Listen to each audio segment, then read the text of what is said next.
My wife keeps throwing divorce in my face over everything, so I just agreed and left. My wife and I have been together for 5 years, married for 4. We had known each other for years prior, and we have one kid together who is 4. I am the primary breadwinner in the house, as she is a stay-at-home mom. It was her choice not to go back to work. For the last year and a half, we have been having arguments about several times a month. To be clear, I do help out with our daughter, I clean, cook, and am involved with both of them. The first time she said she wanted a divorce was when we got into an argument when my sister called and asked if she could stay with us for a bit as she was having relationship problems. I said she could, but my wife was not happy about that. I pointed out that her friend stayed with us a couple of months prior for 5 weeks and didn't contribute to anything around the house. There was no discussion or anything. In my perspective, her friend just showed up one day.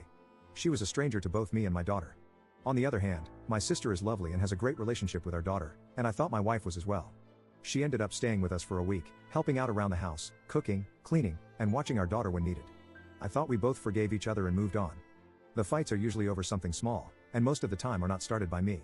I have suggested therapy and counseling, but she always said she never needed it. Well, I had it last night. She picked a fight, saying I was spending too much time at work, and that she feels abandoned. She stated that I'm not a good father and ended her rant with, "I want a divorce." I stood up and told her that the only reason I work so much is that she can't stop spending our money on things we don't need or use. She refused to get a job or go to school to help out. I provide for the family, for my daughter. I'm always there for her important dates, functions, doctor's appointments, literally anything she needs. She refused to get help through therapy or counseling. I don't want this anymore. I'll have my lawyer send her the papers when she writes them up. I gathered my daughter's things and left with her to my sister's. It has been 2 days, and she keeps calling and texting, saying she is sorry, didn't mean it, wants to go to counseling and therapy, needs me, misses me, etc. I don't know what to do. I love her. She is a good mother, but I can't do this anymore. Update 1. Hello all, unfortunately, this is not a sunshine and rainbows update.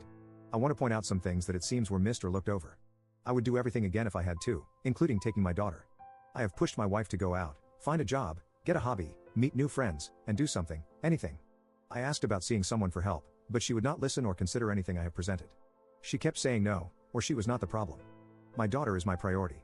I don't fight with my wife in front of her or around her. I grew up in a bad household and I have been in the position where my dad got angry at my mom left, and my dad took it out on me. I don't ever want that for her. I don't know what my wife was going to do that night. You can't force someone to get help, they have to want it, like actually want it. If you force someone, they will go through the motions just to make it look like they changed. I'm not blameless in this, but I can't raise my daughter with her thinking this is okay behavior or this is how relationships are supposed to be like. I decided when I was young that I would never be like my dad. So after I made my post, I had a lot to think about. I decided that I had to make sure she knew how serious I was. We sat down, and I flat out told her that I couldn't do this anymore. The fighting and threatening of divorce have to stop. She agreed and said she would not say it. I told her that the next time it was thrown out, it would be the last time. We agreed to go to couples therapy, and it was eye-opening. Things were said, feelings were brought up, and outside professional views helped us understand each other better. After a few sessions, I thought we were doing better. She started to apply herself more. She looked and obtained a job, made some friends, and got a hobby. That was until an argument started because we had plans in regards to our daughter that she overlooked and couldn't cancel the other plans she had made with some new co-workers. At what I considered the end of the argument, she said under her breath, "I knew marrying you was a mistake." I looked at her, and the thing I remember most is how I did not recognize the woman that was standing there. She looked different to my eyes. I didn't know who the woman in front of me was. I asked her to repeat herself and she said, "I should have divorced you years ago." I walked away and took my daughter to the plans alone, just us two. I ended up filing for legal separation. Under the terms we both signed was something along the lines of while separated, we are still legally married and will not get involved with anyone during this time period.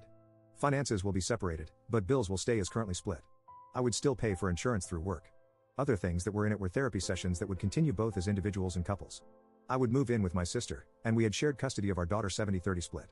One day, when I had my daughter, I needed my wife to take her. I let her know a week before, and she agreed.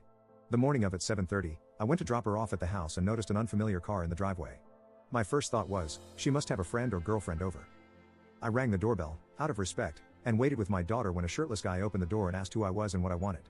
I asked for my wife, he called her, and she came around the corner in a robe, her face going from curious, to shocked, to horrified, to sad. Needless to say, in 3 months' time when the legal separation ends, I'm filing for a decree of dissolution of marriage.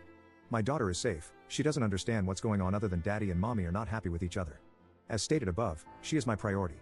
I guess I did do the one thing I never wanted to do. The one thing I promised myself I would never become, but I guess it couldn't be helped.